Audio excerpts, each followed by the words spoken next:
Lit Lang bye Dilshad में आपका स्वागत है। आज हम एक ऐसी औरत की कहानी के बारे में पढ़ेंगे, एक ऐसी औरत के जीवन के बारे में पढ़ेंगे जो जीवन भर संघर्षशील रही है। उसके साथ हमेशा कुछ गलत होता रहा है। इस प्ले का नाम है street car name desire by Tennessee Williams. आइए देखते हैं इसमें वो और जो महिला है जो एक शिक्षिका है और उसके साथ होता क्या है, उसका जीवन कैसे बद से बदतर होता जा रहा है, जिंदगी उसकी जो है कठिन से कठिनतर बनती जा रही है।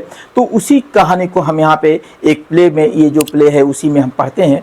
इसमें क्या नाम है उसका, ब्लेंशी है, जो अंत में उसे पागल खाने भेज दिया जाता है। और उससे ज़्यादा परेशानी की बात ये होती है कि उसकी एक और बहन है स्टेला, जो अपने पति और अपनी बहन के प्यार के बीच में फंसी हुई है। इन दोनों की कहानी है, कैसे क्या होता है ब्लेंशी के साथ और ब्लेंशी किस तरह उसे पागल खाने भेज दिया जाता है। इसको अगर आप जानना चाहते हैं तो वीडियो के अंत तक बने रहिए। ये आपके बीए पार्ट 3 की एक जो कहानी है, अर्थात ये एक ड्रामा है बीए पार्ट 3 का। इसके अंत में आपको आपसे रिलेटेड बीए पार्ट 3 के जो क्वेश्चंस हैं और उसके आंसर्स भी आपको इसमें मिलेंगे। आप देखते रहिए किस तरीके से है, अंत तक वीडियो में बने रहिएगा। सबसे पहले हम इसके कैरेक्टर के बारे में शॉर्ट में देखते हैं कि ब्लेंशी जो है फॉर्मर स्कूल टीचर है, स्टेला सिस्टर है। ये एक ही बहुत सुंदर और जो है हमेशा वो परेशानी में रही हुई है। तीसरी है स्टेला, जो उसकी बहन है और वो अपनी बहन से प्यार करती है और उसका पति थोड़ा सा जो है अजीब टाइप का आदमी है, अर्थात यूँ कह लीजिए कामुक टाइप का आदमी है और उसकी कामुकता की वजह से वो उसके साथ कुछ गलत व्यवहार करता है। दूसरा स्टैनली कॉल्स्की है। स्टैनली कॉल्स्की जो है स्टेला का हस्बैंड है, जिसको मैंने बता ही दिया है कि वो एक पैशनेट है, अर्थात जो है कामुक आदमी है। फिर उसके बाद दूसरा आता है हेरोल्ड मिशेल, जिसको कहा जाता है स्टैनलीज फ्रेंड है, पोटेंशियल शूटर टू ब्लेंशी है, ब्लेंशी का ये शूटर है जो है। नेक्स्ट आता है स्टीव हबल है, यूनिस जो है हस्बैंड है, ये working class neighbour poker player है। नेक्स्ट इसका जो है पाब्लो गोंजालेस आता है, स्टैनलीज फ्रेंड, ये भी है। यंग कलेक्टर है, ब्रीफ रोल इसका आता है, इनकाउंटर से ब्लेंशी से इसका इनकाउंटर होता है। डॉक्टर्स एंड मैट्रन है। आइए इसमें कहानी में हम लोग देखते हैं कि कहानी के से पहले थोड़ा सा हम इनके बारे में जान लेते हैं, आपके राइटर के बारे में जान लेते हैं, विलियम ब्लेंशी के बारे में जान लेते हैं कि विलियम ब्लेंशी कौन है। विलियम ब्लेंशी 1911 में पैदा हुआ था और 1983 तक था। Was one of the greatest American playwrights. ये एक अमेरिका का बहुत ही मशहूर प्लेराइट था। Born as a Thomas Lanier Williams third, ये बॉर्न टॉमस लैनियर विलियम्स के नाम से ये पैदा हुआ था, अर्थात इसका बचपन का नाम, इसकी पहली जिंदगी का नाम टॉमस लैनियर विलियम्स थर्ड था। He is known for his deeply emotional poetic and psychological plays. उसको वो किस बातों के लिए मशहूर है, वो इमोशनल, पोएटिक और साइकोलॉजिकल प्लेज के नाम से उसको जाना जाता है, क्योंकि उसने इसी तरीके के प्लेज लिखे हैं जिसमें इमोशन है, पोएटिक थॉट्स हैं, साइकोलॉजिकल थॉट्स हैं। Often set in the American south, जो अमेरिका के साउथ में सेट किया गया है। His work explore themes like mental, जो उसकी एक्सप्लोर करती है, जो खोज करती है, जो प्रस्तुत करती है, लाइक मेंटल इलनेस। सबसे इंपॉर्टेंट चीज होती है इसमें मेंटल इलनेस होती है। फ्रोजिल होता है, फ्रोजिल जो इसमें एक होता है, आदमी जब अंदर से टूट जाता है उसे फ्रोजिल कहते हैं। फ्रोजिल ह्यूमन इमोशन, आदमी की जो इमोशंस हैं, भावनाएं हैं, जो टूटी हुई भावनाओं की वो बात करता है। सेक्सुअल डिजायर की बात करता है। सोशल कॉन्फ्लिक्ट, सामाजिक जो कॉन्फ्लिक्ट की बात करता है और डिके की बात करता है वो अपने प्लेज में। उसके जो मशहूर प्लेज हैं उसमें स्ट्रीट कार नेम डिजायर है, द ग्लास मैग्नेरी है, cat on a hot tin roof है। उसे जो सबसे इंपॉर्टेंट जो इसमें चीज है, उसे पुलित्जर प्राइज मिला था, 2 बार उसे मिला था, ये इसमें चीज दिखाई गई है। हिंदी में को थोड़ा सा आप लोग देख लीजिएगा, मैं हिंदी इसलिए दे रहा हूं कि अगर आपको परेशानी हो तो थोड़ा सा हिंदी को देख लीजिए, हालांकि हिंदी पे डिपेंड मत होइएगा। आगे देख लीजिए, जैसा हम लोग इसका देख लेते हैं इंट्रोडक्शन टू द प्ले, जैसा प्ले का इंट्रोडक्शन देख लेते हैं कि प्ले का इंट्रोडक्शन क्या है। सबसे पहले इसमें यह देखा जाता है कि a street car name desire 1947 में लिखा था, is a tragic psychological drama है by Tennessee Williams. William Tennessee के द्वारा लिखा गया है। It tells the story of Blanche DuBois. ये ब्लेंशी डुबॉयस की कहानी को बताता है। अ फेडिंग साउदर्न बेले, एक फेडिंग जो परेशान है, अर्थात जो है परेशान, जो फेडिंग ये साउदर्न की औरत है, visits her sister Stella in New Orleans, वो न्यू ऑर्लियंस में अपनी बहन के घर जाती है, only to clash with Stella's rough working class husband. और क्या होता है कि वो जो है उसका क्लैश जो होता है with Stella's rough working class husband Stanley Kowalski. और जब ये उसके घर जाती है तो उसकी जो बहन होती है जो है स्टेला, उससे उसके हस्बैंड से भी इसकी कॉन्फ्लिक्ट हो जाती है, उससे भी थोड़ा लड़ाई हो जाती है। थोड़ा लड़ाई नहीं होती बल्कि बहुत ज़्यादा बात आगे बढ़ती है। आगे देखते हैं, the play is a powerful exploration of illusion versus reality. ये एक्सप्लोरेशन है, ये एक पावरफुल, एक बहुत ही शक्तिशाली खोज है ऑफ इल्यूजन, भ्रम जो हम लोगों को होता है, इल्यूजन वर्सेस रियलिटी, जो भ्रम और वास्तविकता का एक जो है बहुत ज़्यादा एक्सप्लोरेशन अर्थात खोज है। सेक्सुअली पॉलिटिक्स मेंटल ब्रेकडाउन, इसमें क्या चीज़ है, सेक्सुअली पॉलिटिक्स, सेक्सुअल पॉलिटिक्स है, मेंटल ब्रेकडाउन है, and the decline of the old southern aristocracy. और ये ओल्ड साउंड अरिस्टोक्रेसी को ये जो है क्या करता है, डिक्लाइन करता है। जो साउदर्न अरिस्टोक्रेसी थी उसको ये जो सभ्यता थी, उस पुरानी जो साउदर्न सभ्यता थी उसके ऊपर ये कुठाराघात करता है। कुठाराघात नहीं करता है बल्कि उसके खिलाफ जो काम होता है उसी को इसमें दिखाया गया है। हिंदी देख लीजिएगा जैसा, इसमें जो चीज है टाइप ऑफ ड्रामा है, ये ट्रेजेडी है, मॉडर्न साइकोलॉजिकल ड्रामा है, ये रियलिस्टिक ड्रामा है, डोमेस्टिक ड्रामा है, सिंबॉलिस्ट ड्रामा है।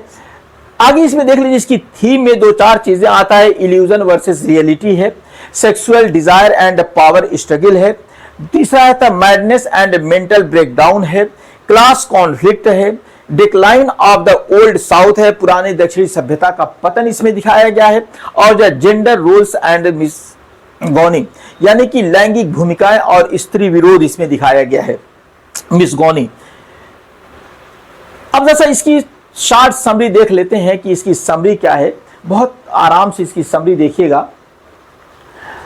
इसमें एक the play begins with Blanche DuBois, Blanche DuBois के साथ ये प्ले शुरू होता है। An aging fragile woman, an aging fragile woman है फ्रॉम मिसिसिपी, एक परेशान औरत है, फ्रेजिल वुमन है from the Mississippi, arrives in New Orleans to stay with her sister Stella, जो अपनी बहन स्टेला के घर जाती है। Blanche has lost their ancestral home, जो उसको पुश्तैनी उसका मकान था वो उसको खो चुकी है, अर्थात वो उसके हाथ से जा चुका है। बेली रीव, जिसके उसके घर का नाम था Belle Reve, and is emotionally unstable due to a series of personal traumas. देखिए उसके जो है ट्रॉमास, गहरा आघात, ट्रॉमास के माने होता है गहरा आघात, कि उसके बाद एक उसको गहरा आघात लगता है, including suicide of her young husband, जिसमें उसका एक यंग हस्बैंड की सुसाइड भी होती है, आत्महत्या भी होती है। Stella lives with her husband Stanley Kowalski, Stella जो उसकी सिस्टर है वो उसके पास, जिसके पास जाती है वो स्टैनली कॉल्स्की के साथ रहती है। A tough working class man, एक बहुत ही सख्त टाइप का एक वर्किंग क्लास मैन होता है working class man with primal instinct, यानी कि असली इंस्टिंक्ट माने मूल प्रवृत्ति का, वो क्या था, क्लासमैन विथ प्राइमल इंस्टिंक्ट, इंस्टिंक्ट के माने जो है मुख्य प्रवृत्ति, उसकी जो असली जो प्राइमल जो प्रवृत्ति थी उसी प्रवृत्ति का था, ये वर्किंग प्रवृत्ति का आदमी है, यानी कि वो काम करता है, वो वर्कर है, वो लेबर है, तो उसके थॉट भी उसी टाइप के हैं। Tension grows between the balance, tension है यहाँ पे, ध्यान दीजिए, tension grows between the Blanche and Stanley, Blanche और स्टैनली के बीच जो टेंशन पैदा होता जाता है। As he suspected her of hiding secret, वो उसको जो है वो ये करता है, ब्लैंची को ये लगता है कि ये कुछ अपने सीक्रेट्स को छुपाए हुए है। ऑफ कोर्स लोगों के सीक्रेट्स होते हैं वो उसको छुपाए हुए हैं। स्टैनलीज aggressive masculinity clashes with the Blanche's delicate facet। देखिए इसमें जो फिर उसके बाद क्या होता है कि अब स्टैनलीज एग्रेसिव आक्रामकता जो होती है ना, वो क्या करता है, मैस्कुलिनली पुरुषत्व। देखिए मैस्कुलिन स्पेलिंग में गलत लिखा हूं क्या यहाँ पे, एक मिनट, मैस्कुलिनिटी है भाई, देखिएगा मैं स्पेलिंग गलत नहीं लिखा हूं, गलत सही है, लेकिन जो है मैं थोड़ा सा पढ़ने में ये हो गया है। एग्रेसिव मैस्कुलिनिटी क्लैशेज, उसके अंदर जो है ना मैस्कुलिनिटी मर्दांगी की जो है क्लैशेज है। क्लैश के माने होता है लड़ाई झगड़ा, यहाँ पे असहमति है। विद ब्लैंचीज डेलिकेट फेस फैकेट, जो यहाँ पे जो उसके ब्लैंचीज फैकेट जो है, ये स्पेलिंग फेस, हाँ ठीक है, फैकेट फेस से नहीं बनाइए भाई, फैकेट है, फैकेट के माने मुखौटा के होता है, आप ध्यान दीजिएगा, कभी कभी वर्ड्स मिस हो जाते हैं। तो वो क्या करता है कि clash with the Blanche's delicate facade, जो उसका डेलिकेट फैकेट है, जो उसका मुखौटा है, वो उसको खोलना चाहता है कि देखने में तो शरीफ लगती है मगर ये शरीफ है नहीं। Eventually Stanley discovers Blanche's sordid past, और होता क्या है, उसके सॉर्डिड पास्ट को वो खोल ही लेता है, अर्थात वो पहले ही से कहता है कि उसका जो मुखौटा है वो जो है वो है नहीं, उसने ऊपर से कुछ बना रखा है। तो ये उसका पास्ट था, और क्या था, सॉर्डिड पास्ट।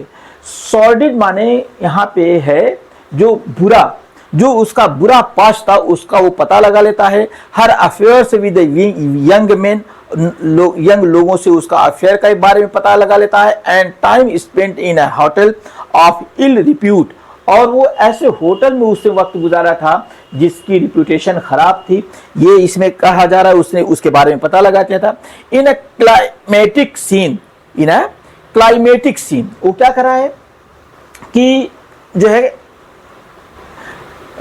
क्लाइमेटिक है, क्लाइमेटिक सीन स्टैनली रेप्स ब्लैंची, एक क्लाइमेटिक उत्तेजक सीन में ये स्टैनली जो है ब्लैंची को रेप कर देता है। शैटरिंग हेल ऑलरेडी फ्रेजिल, और फिर क्या होता है, अब जो वो होता क्या है ना, शैटरिंग, वो बिल्कुल तबाह हो जाती है। हर ऑलरेडी फ्रेजिल, वो तो पहले से ही क्षतिग्रस्त है, परेशान है, फ्रेजिल के माने परेशान या कमजोर, वो और ज्यादा परेशान हो जाती है। ऑलरेडी हर ऑलरेडी फ्रेजिल मेंटल स्टेट, वो उसके जो मानसिक तनाव जो पहले से ही जो परेशान थी, अर्थात उसके जो मानसिक तनाव पहले ही था और मानसिक स्थिति उसकी पहले से ठीक नहीं थी, जब उसके साथ स्टैनली रेप कर देता है तो और ज़्यादा परेशान हो जाती है, और ज़्यादा मानसिक प्रताड़ना में वो शिकार हो जाती है। By the end Blanche descends into a madness, और फिर उसके बाद उसे क्या किया जाता है, उसको डिसेंड मैडनेस, उसको जो है वो मैडनेस पागलपन में चली जाती है। And is taken to the mental institution, और उसे पागल खाने लेके चले जाया जाता है। मेंटल इंस्टीट्यूशन के माने पागल खाना यहाँ पे है। द प्ले एंड्स ट्रेजिकली, और प्ले जो है ट्रेजिकली एंड होता है। As Stella is torn between her loyalty to her sister and her dependence on Stanley, वो अपने डिपेंडेंस जो है, जो अपने पति पर डिपेंड है, उसके बीच और अपनी अपने सिस्टर की बहन के बीच में वो फंस जाती है। अगर आप हिंदी का सारांश देखेंगे तो ये भी आपको समझने में बहुत आसानी देगा। आगे देख लीजिए, लिटरेरी डिवाइसेस का जो इसमें इस्तेमाल हुआ है, सिंबोलिज्म का यूज हुआ है इसमें, जो है स्ट्रीट कार है, डिजायर। देखिए सबसे पहली बात जान लीजिए, ये स्ट्रीट कार का जो यूज हुआ है, ये डिजायर जो नाम है, ये प्रतीकवाद है। स्ट्रीट कार वासना का ये इसमें दिया गया है। यहाँ पे वासना दिया तो गया है लेकिन ये वासना है नहीं। दरअसल ये स्ट्रीट कार जो डिजायर थी वो उसी कार के थ्रू वो अपनी बहन के घर गई थी। इमेजरी जो है light versus darkness, Blanche avoids light, Blanche जो है ना वो हमेशा रोशनी से परेशान होती है। आयरनी जो है Blanche seeks refuge but finds tragedy, वो हमेशा जो है रिफ्यूज करती है, जाती है, लेकिन फिर उसके बाद फाइंड्स ट्रेजेडी। सीक्स रिफ्यूज, वो तलाश करती है, वो जा करके रिफ्यूजी बनती है, वो जाके किसी के घर रहती है, लेकिन उसको मिलता क्या है, वहां पे भी जाके उसे ट्रेजेडी ही मिलती है। फॉर शेडोइंग जो है use of music and sounds है। इन्वर्जन जो है अनकन्वेंशनल सेंटेंस पैटर्न है, इसमें बहुत सी चीज़ें आपको मिलती हैं, अनकन्वेंशनल पैटर्न मिलता है। फिर उसके बाद जो है पैथोज मिलता है, फिर उसके बाद करुणा और सहानुभूति मिलती है, हेल्पलेसनेस जो इसमें मिलती है, एफोरिज्म मिलता है, ये जो एफोरिज्म कहते हैं जिसमें सुक्तियाँ दी जाती हैं वो एफोरिज्म भी इसको मिलेगा। अगर हम इसमें देखेंगे तो यूनिटी ऑफ टाइम का इसमें जो है ये है समय सामंजस्य नहीं है, और यूनिटी ऑफ प्लेस इसमें मिला हुआ है, यूनिटी ऑफ एक्शन भी इसमें आपको दिखाई देगा कि किस तरीके से काम होता है। आगे देखिए, इसमें थोड़ा सा इसका ये देख लीजिए, कंक्लूजन देख लीजिए। A street car name desire is a poignant and powerful drama. बहुत शानदार जो ड्रामा है, इसको ये कह रहा है कि पॉइग्नेंट एंड पावरफुल ड्रामा है। ये कहता क्या है, एक ऐसा नाटक है जो पॉइग्नेंट एंड पावरफुल ड्रामा है that explore the fragility of human emotion, जो ह्यूमन इमोशन की फ्रेजिलिटी को दिखाता है, और इल्यूजन वर्सेस ट्रूथ, जो आदमी का भ्रम है और जो सच्चाई को इसमें दिखाता है, and the tragedy of a person crushed by society and self deception, और वो जो सामाजिक दबाव उसको जो है क्या करती है, उसे तोड़ देती है। सामाजिक जो सिस्टम जो है वो उसको बहुत बुरी तरह तबाह कर देता है। देखिए दोस्तों, इसमें जो बात थी कि एक जो इस्लाह जो होती है वो बहुत सी परेशानियों को फेस करती है, लेकिन उन परेशानियों को फेस करने में उसकी कुछ अपने पास्ट के गलत तरीके भी थे, और उन्हीं गलत तरीके को जब कोई आदमी, कोई शैतान आदमी जिसको कहा जाता है, कामुक व्यक्ति जब पा जाता है तो वो उसका गलत फायदा उठाता है। वही चीज़ इसमें भी होती है।